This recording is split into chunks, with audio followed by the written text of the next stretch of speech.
Bab 6171. Manajer Chen memarahi, apakah Bali Matart dari Eastcliff itu gila? Dia menghabiskan 20 juta untuk membelinya kembali.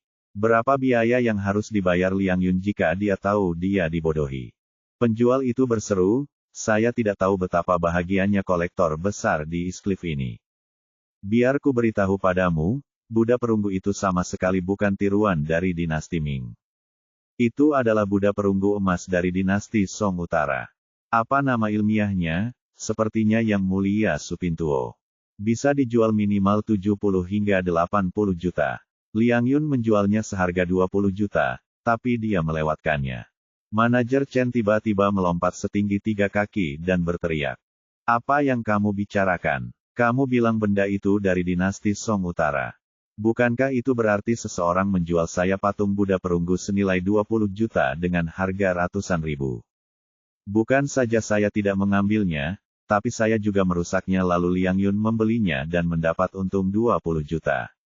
Itu benar. Penjual itu juga melihat kegembiraan itu dan berkata, Manajer Chen, bagaimana jika kamu meninggalkan Buddha perunggu itu kemarin? Kalau begitu, kamulah yang mendapat 20 juta hari ini. Anda kehilangan 20 juta, Manajer Chen. Manajer Chen merasa dadanya seperti dihantam batu besar, dan dia hampir menangis kesakitan. Ketika dia berpikir untuk kehilangan 20 juta, dia mengertakkan gigi dan berteriak dengan mata terbelalak. 20 juta? Ah! Aku sialan. Manajer Chen mampu menjalankan gudang tikus di toko barang antik dan ingin melarikan diri dari Peter untuk memastikan posisinya tidak terancam sama sekali. Hal ini menunjukkan bahwa ia sangat mementingkan kepentingannya. Dan yang sangat ingin dia pertahankan hanyalah pekerjaan dengan gaji tahunan ratusan ribu setahun. Dan ngomong-ngomong, dia bisa menghasilkan uang ratusan ribu. Namun yang tidak dia duga adalah untuk mempertahankan pekerjaan seperti itu, dia akan kehilangan sejumlah besar uang sebesar 20 juta yuan. Ini seperti sambaran petir baginya, dan itu bahkan lebih tidak nyaman daripada membunuhnya. Apa yang tidak dia duga adalah dia kehilangan 20 juta itu. Dan mengakhiri uang yang beredar di saku Peter, yang membuatnya merasa lebih buruk daripada kematian. Jadi, dia segera menutup telepon penjualnya, mengambil ponselnya, dan menelepon Ervin.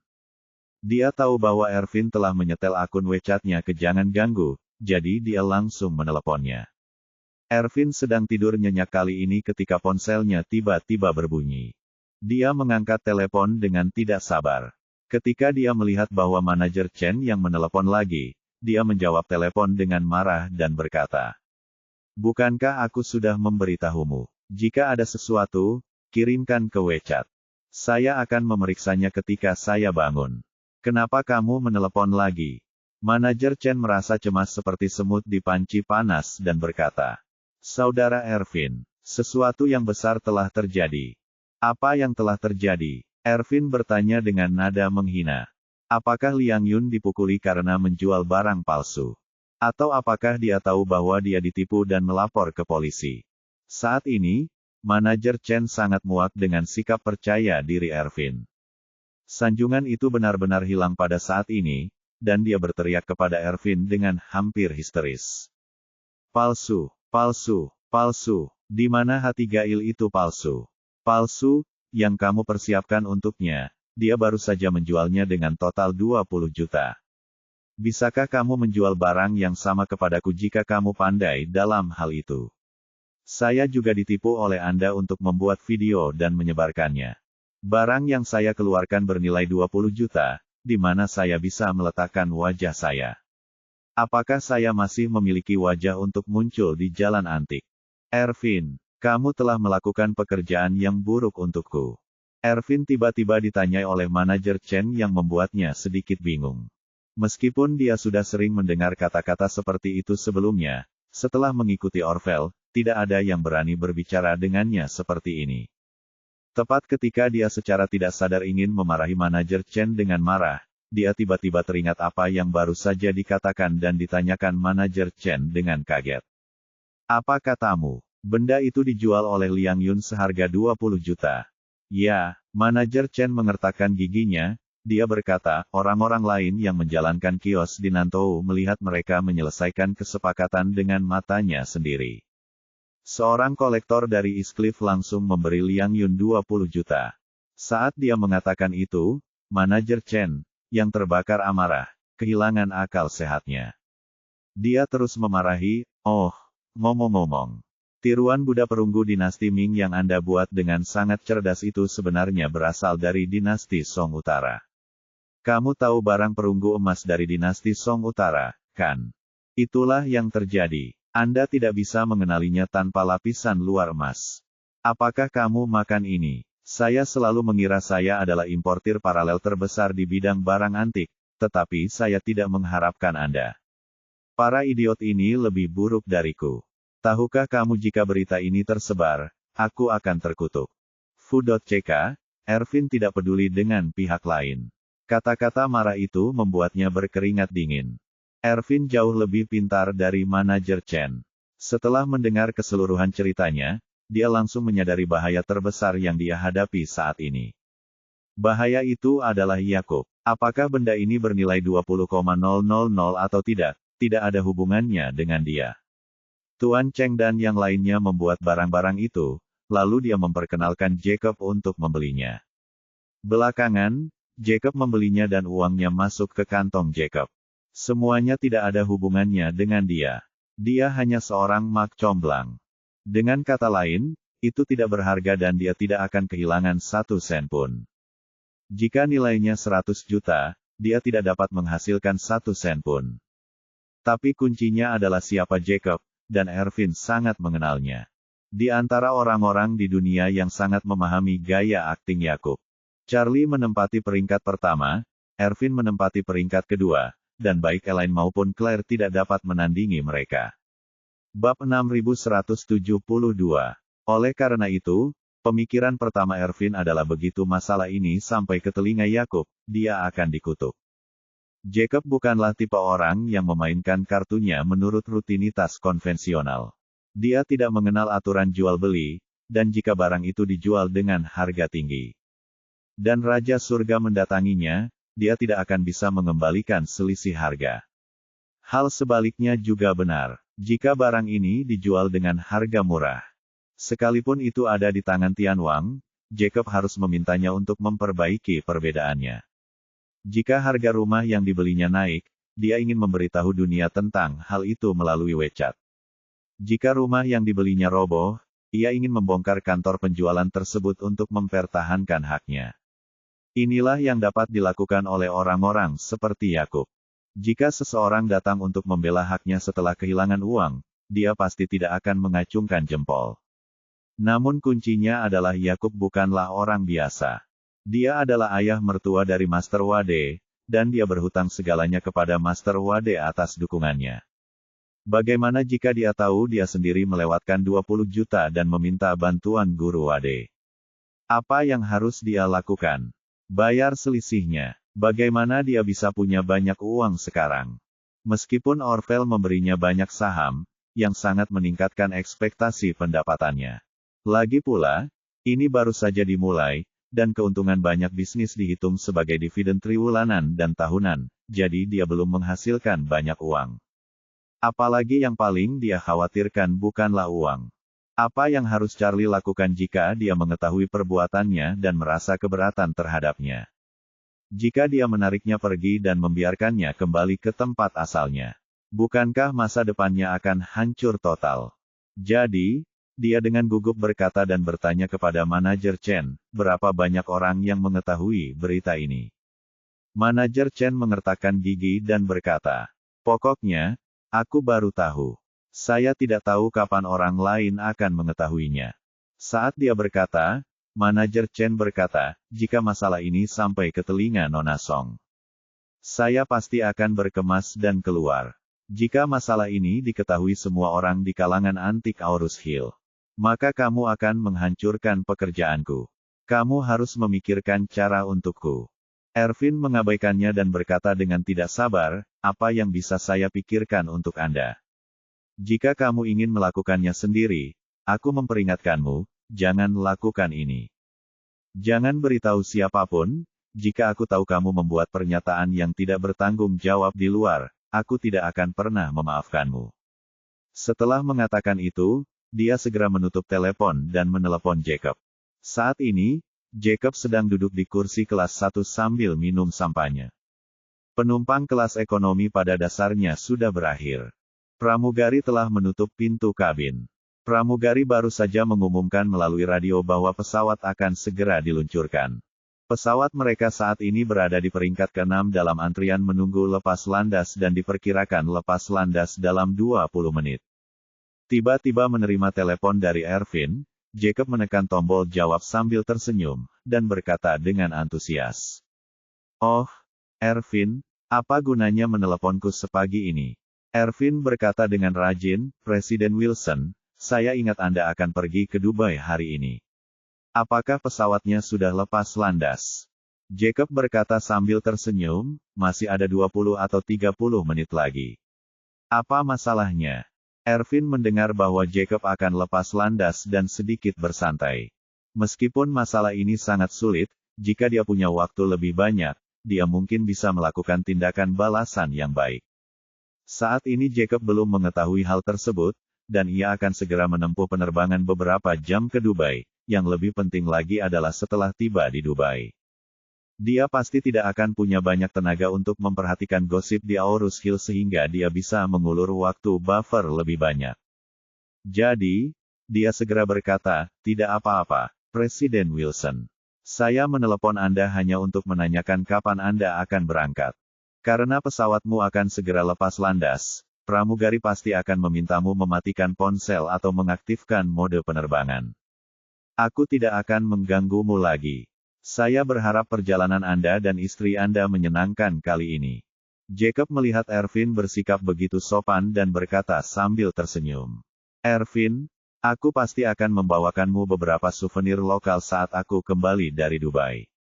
Ervin berkata dengan antusias, "Oh, saya berterima kasih sebelumnya, Presiden Wilson." Jacob berkata sambil tersenyum, "Oke, saya tidak akan berbicara denganmu lagi. Mari kita bicara saat kita kembali." Ervin segera berkata, Oke, ayo kita bicara saat kamu kembali."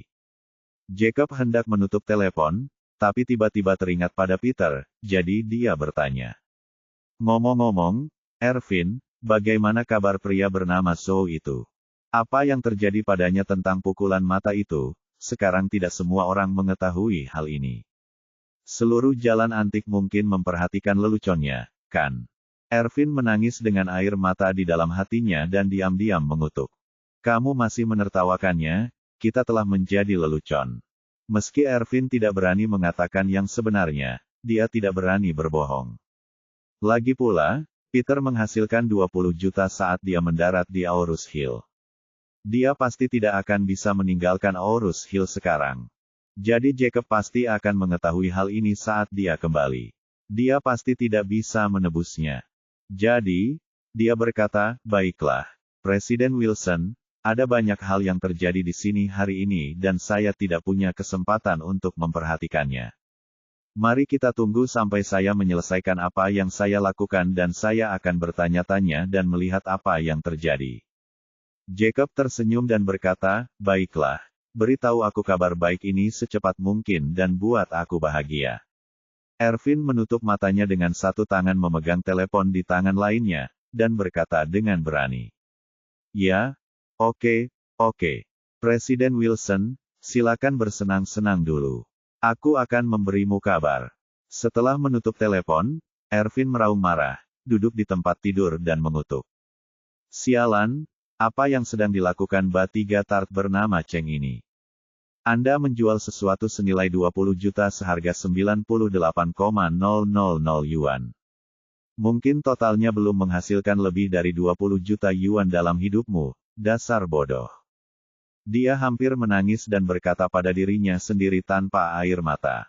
"Seandainya aku tahu ini masalahnya, aku tidak akan pernah mencoba mencampuri urusan Jacob. Meskipun lelaki tua ini akan pergi ke luar negeri sekarang, cepat atau lambat dia pasti akan mengetahuinya. Saya tidak bisa menemui Peter dan mencuri 20 juta untuk diberikan kepadanya." Meskipun jumlahnya tidak terlalu besar, melalui hukuman mati harus segera dieksekusi. Atau setidaknya hukuman mati ditangguhkan selama 2 tahun.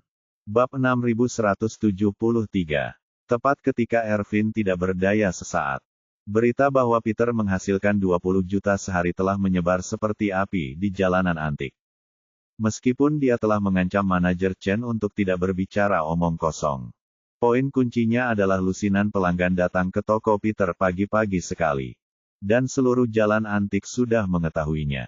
Semua orang penasaran. Peter baru saja membuka matanya kemarin, dan hari ini puluhan orang datang untuk membeli sesuatu. Obat apa yang dijual di labu tersebut? Setelah kolektor dari semua lapisan masyarakat keluar karena mereka belum membeli Buddha perunggu. Banyak orang baik telah menemukan kesempatan untuk mendekati mereka dan menanyakan apa yang terjadi di sana. Orang-orang ini tidak menyembunyikannya, mereka langsung menjelaskan situasi umum.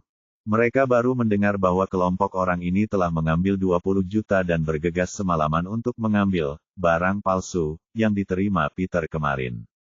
Sebelum dia bisa mengambilnya, seluruh jalan antik mulai meragukan kehidupan mereka. Jadi semua orang menyebarkan beritanya, dan berita itu segera menyebar dengan cepat. Suasana hati setiap orang hampir seperti rasa iri, cemburu, dan benci.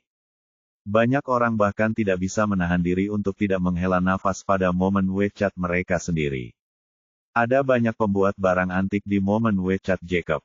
Dan hampir semua orang memposting di WeChat Moments untuk menyesali penghasilan Peter dalam semalam. 20 juta sekaligus. Saat ini, Jacob sedang minum sampanye dengan menyilangkan kaki. Hanya menggunakan ponselnya, terus-menerus memeriksa Dubai untuk melihat tempat yang menyenangkan dan tempat untuk dikunjungi. Dan dia bahkan tidak melihat konten eksplosif di lingkaran pertemanannya. Elaine di samping dengan cepat memberikan kontribusi. Ia pun memesan segelas sampanye, disesuaikan dengan lingkungan di kabin kelas 1. Mengambil selfie, dan melampirkan teks yang berbunyi. Terbang ke Dubai untuk berlibur bersama suamiku. Tapi kabin kelas 1 Emirates Airlines tapi saya harus mengatakan lingkungan dan kondisinya jauh lebih buruk daripada jet pribadi. Elaine, yang memposting postingan di WeChat Moments, tidak ingin lagi belajar Dubai. Dan terus menelusuri momen WeChat, menunggu suka dan komentar orang lain. Akibatnya, dia bahkan tidak mendapat suka atau komentar.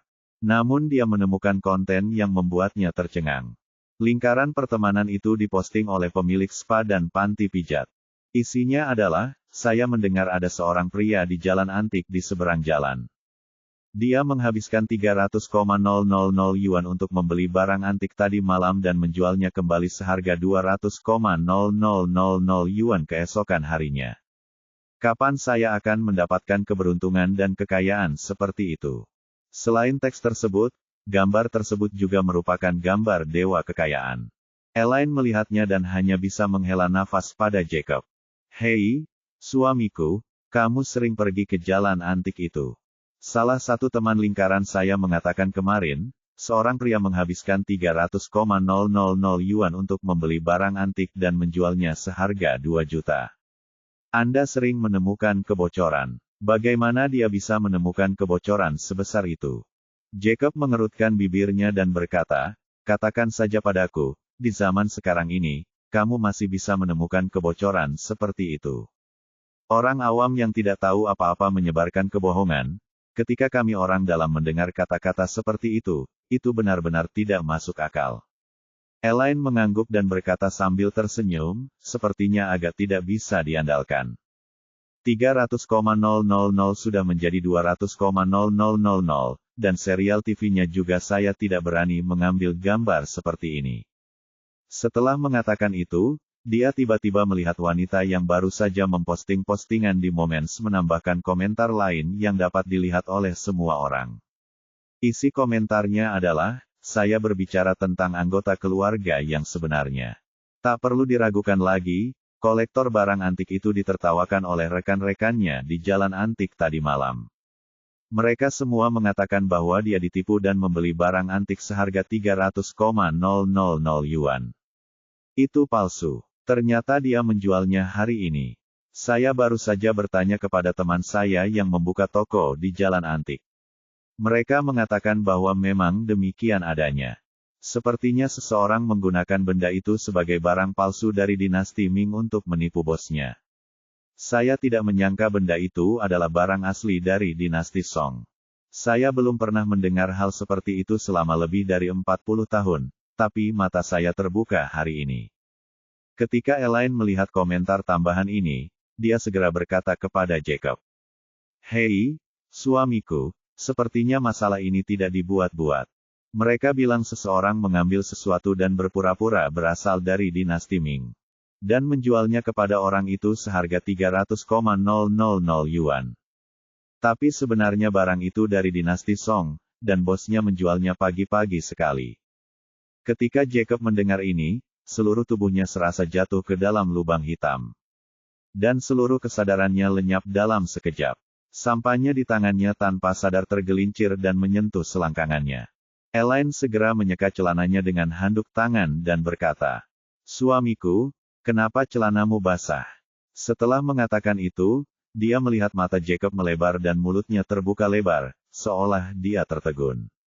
Dan dengan cepat menggelengkan bahunya, "Suamiku, apa yang kamu lakukan dengan bodohnya? Suamiku, ada apa denganmu? Apakah kamu baik-baik saja?" Jacob langsung sadar kembali, matanya tiba-tiba berubah menjadi merah darah saat ini.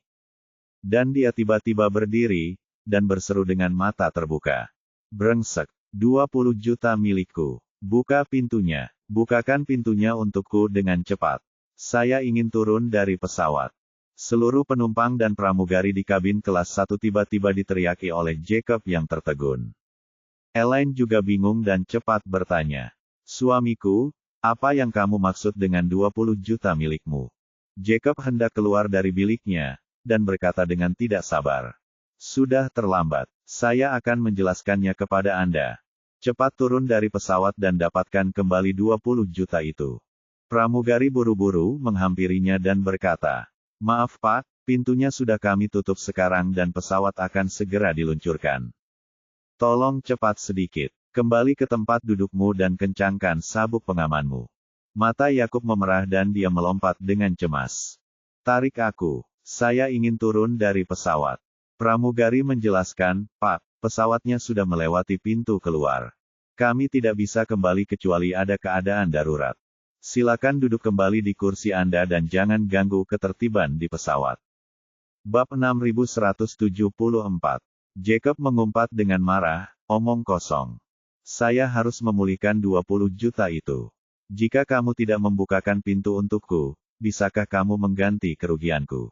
Pramugari berkata dengan serius, "Tuan, jika Anda dalam keadaan darurat, Anda dapat memesan penerbangan tercepat kembali setelah kami tiba di Dubai.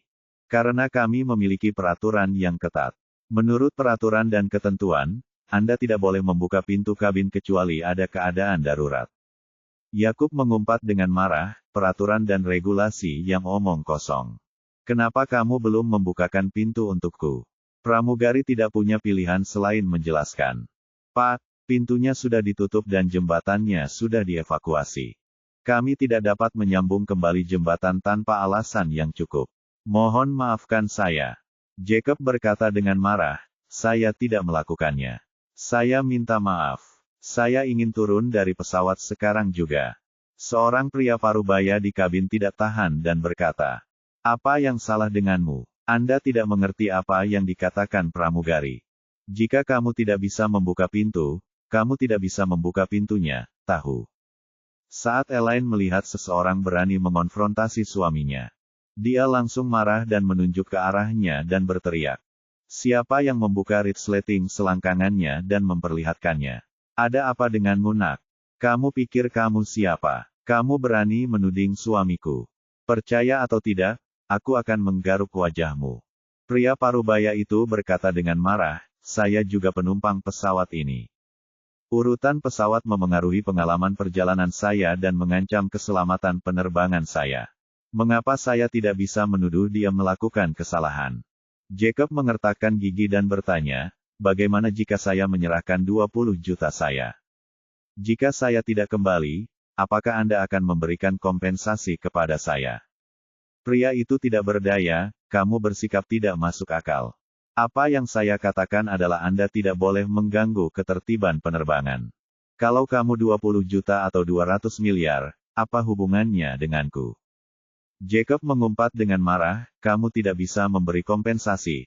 Aku tidak ingin bicara omong kosong di sana. Aku hanya ingin memintamu membuka pintu dan segera mengeluarkanku. Elaine juga sadar dan segera bertanya pada Jacob.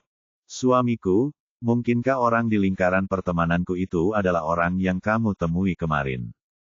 Jacob menangis, mengertakkan gigi, dan mengangguk. Ya, jadi aku harus mendapatkannya kembali, apapun yang terjadi. Tiba-tiba jadi cemas, totalnya 20 juta. Jika termasuk bunga, meskipun Anda membelanjakan 10,000 sehari, Anda dapat menghabiskan 7 atau 8 tahun. Bagaimana kamu bisa mengatakan itu hilang begitu saja? Jadi, dia juga berteriak kepada pramugari. Aku sedang berbicara denganmu, apakah kamu mendengarku? Buka pintunya dengan cepat.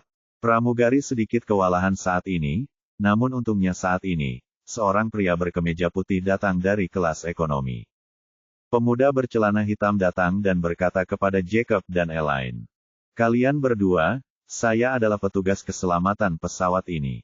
Sekarang aku dengan serius memperingatkan kalian berdua untuk tidak membuat masalah lagi. Kalau tidak, konsekuensinya akan sangat serius bagi kalian berdua. Elaine tidak tahu apa yang dilakukan petugas keamanan itu. Melihat nada peringatannya, dia langsung menegur. Dengan siapa Anda berbicara? Beginilah caramu memperlakukan kelas 1 yang terhormat.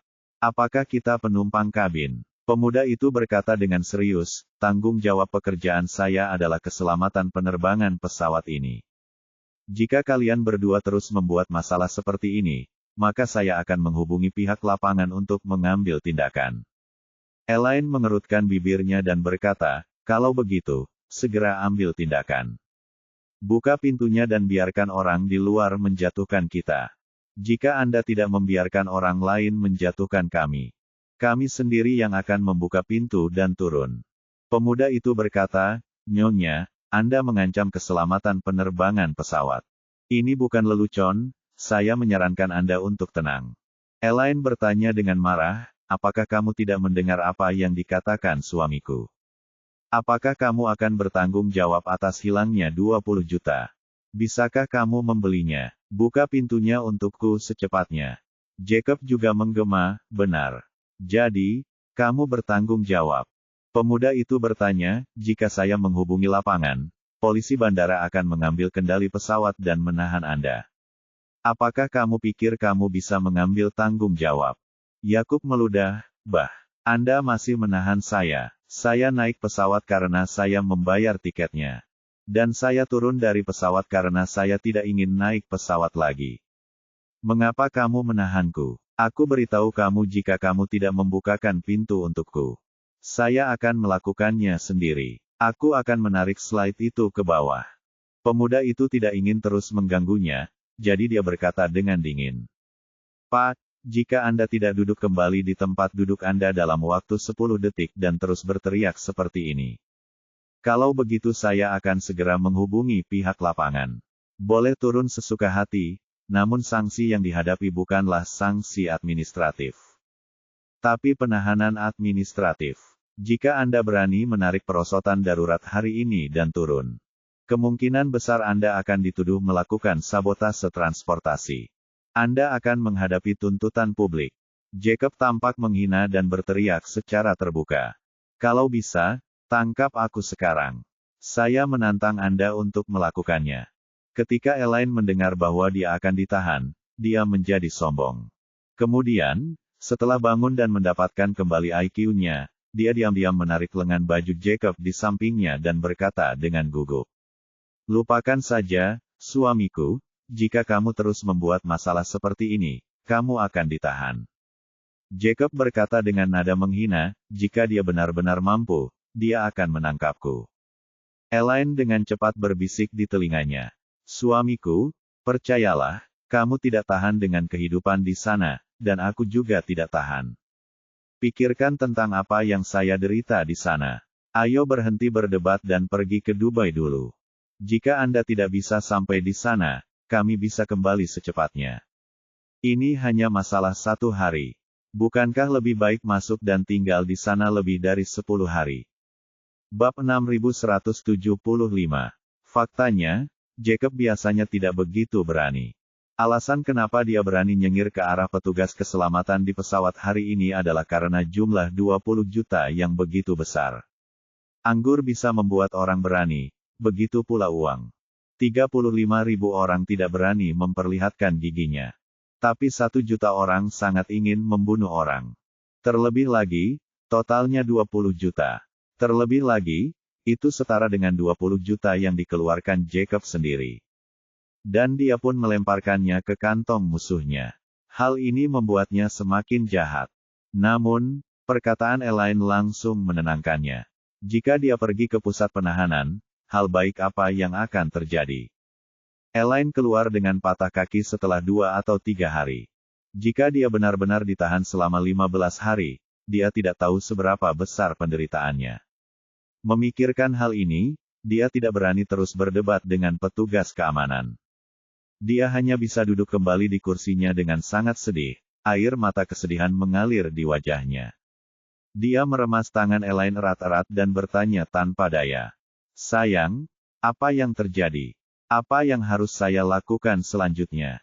Saya pikir barang itu tidak berharga, jadi saya menjualnya seharga 300,000 yuan.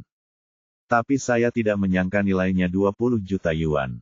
Bukankah ini kerugian bagi keluarga nenekku? Aku merasa sangat tidak nyaman. Elaine dengan cepat menyentuh punggung tangannya untuk menghiburnya dan bertanya. Suamiku, tolong beritahu aku apa yang terjadi. Jacob juga takut dipermalukan, jadi dia mendekat ke telinga Elaine dan berkata. Manajer toko barang antik Liang Yun kembali. Cucu ini pernah memukuli saya sebelumnya. Dan saya merasa sedikit tidak bahagia. Ervin kebetulan memberitahu saya berita itu dan bersedia membantu saya memukulinya. Jadi kami berpikir untuk mencari barang palsu untuk dijual kepadanya dan membiarkan dia melihatnya. Ngomong-ngomong, saya juga kehilangan sejumlah uang. Ervin membantuku menarik talinya dan mencarikanku patung Buddha perunggu tua. Saya membelinya seharga 98,000 yuan. Tadi malam, saya meminta seseorang menjualnya ke Liang Yun seharga 300,000 yuan. Bagaimana saya bisa membayangkan benda itu bernilai 20 juta? Elaine menggelengkan kepalanya setelah mendengar ini, dan tidak dapat menahan diri untuk tidak mengeluh. Suamiku, kita seharusnya kembali bersama, dan aku tidak boleh memarahimu. Tapi apa yang kamu lakukan itu terlalu bodoh.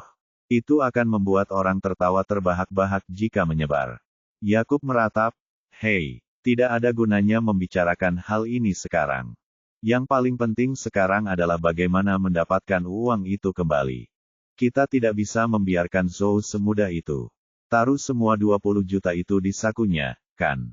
Elaine berpikir sejenak dan berkata, ceritakan padaku detail spesifiknya, bagaimana kamu menipu dia. Dan cerita apa yang kamu gunakan untuk menipu dia. Jacob kemudian menceritakan kisah yang dibuat oleh Ervin. Setelah mendengar ini, Elaine memutar matanya dan langsung berkata, ya, bukankah Ervin meminta adiknya untuk berpura-pura bahwa itu adalah sesuatu yang dicuri dari rumah? Kalau begitu cari seseorang untuk berpura-pura menjadi adik laki-lakinya dan langsung pergi ke Liang Yun. Dia harus mengatakan bahwa benda itu diturunkan kepadanya oleh ayahnya. Tapi dicuri dan dijual oleh adiknya. Sekarang dia diminta mengembalikannya dan memberinya 300,000 yuan. Jika dia tidak mengembalikan barang tersebut, dia akan langsung menghubungi polisi. Konon barang ini milik polisi yang seharusnya membantu memulihkan barang curian tersebut.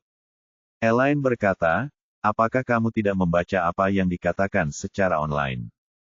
Jika anak di bawah umur menggunakan ponsel orang tuanya untuk membeli sesuatu atau mengisi daya game, mereka akan dikembalikan jika orang tuanya mengeluh. Meskipun adik laki-laki Ervin sudah dewasa, dia tidak bisa mencuri barang-barang ayahnya dan menjualnya. Setelah mendengar ini, Mata Yakub tiba-tiba berbinar dan dia berkata dengan penuh semangat. Oh, istriku, itu pasti kamu. Metode ini pasti berhasil. Aku akan menelepon Ervin sekarang juga. Melihat pesawat itu perlahan-lahan didorong keluar, Elaine segera mendesak. Jika kamu ingin bertarung, bertarunglah dengan cepat. Pesawat sudah bergerak. Begitu sampai ke langit, Anda tidak dapat menelepon lagi. Oke, Jacob berkata dengan semangat, saya akan meneleponnya sekarang. Jika dia tidak menyelesaikan masalah ini untukku, aku akan membiarkan menantu laki-lakiku yang baik memukulinya sampai mati. Orvel menghormati menantu kami. Selama aku mengeluarkan menantu laki-lakiku yang baik, tekanannya akan cukup untuk Ervin. Baiklah, baiklah. Elaine mengangguk dan mendesak, kalau begitu cepatlah. Klik untuk menelepon, jangan melihat ke belakang dan orang yang Anda beli telah hilang dan tidak dapat ditemukan. Baik, Jacob mengangkat telepon dan segera menelepon Ervin. Saat ini, Ervin mengira Jacob tidak akan mengetahui hal ini sebelum lepas landas. Namun dia tidak menyangka Jacob memanggilnya lagi saat ini. Dan dia tiba-tiba menjadi sedikit gugup. Namun, karena gugup, dia tidak berani untuk tidak menjawab panggilan Jacob. Dan dia juga ingin tahu kenapa Jacob meneleponnya, dan apakah itu alarm palsu. Jadi, dia menekan tombol jawab dan bertanya dengan santai. Hei, Presiden Wilson, bukankah Anda seharusnya segera berangkat? Kenapa kamu masih meneleponku? Jacob berseru, Ervin, apakah kamu mendengarnya? Tidak. Budak perunggu yang kami jual ke Liang Yun kemarin berasal dari dinasti Song Utara. Liang Yun menjualnya seharga 20 juta pagi ini. Ketika Ervin mendengar ini, kepalanya meledak dan dia berkeringat dingin. Dia menelan ludahnya dan berkata dengan berpura-pura penasaran. Benar-benar, apakah ada hal seperti itu? Saya belum pernah mendengarnya. Apakah itu dari dinasti Song Utara? Tidak mungkin. Jacob mengomel, dulu kau disebut orang jalanan yang tahu segalanya. Kenapa kamu tidak sesensitif aku? Kamu harus segera menghubungi adikmu dan mencari seseorang untuk berpura-pura menjadi saudaranya untuk mencari saksi. Minta barang itu kembali. Katakan saja barang itu dicuri oleh adikmu dan harus dikembalikan. Dahi Ervin basah oleh keringat dingin, dan dia mengutuk dengan putus asa di dalam hatinya. Apa yang kamu takuti? Dia sangat gugup sehingga dia segera berkata, Presiden Wilson, bukan ini masalahnya. Sangat mudah untuk mengoperasikannya seperti yang Anda pikirkan. Jika kami memang ingin mendapatkan barang itu kembali melalui jalur hukum. Pertama-tama kita harus membuktikan bahwa kita tidak berbohong. Jika Liang Yun memanggil polisi dan melibatkan polisi, mereka akan menyelidiki dan mencari tahu situasi spesifiknya. Apakah kita tidak malu?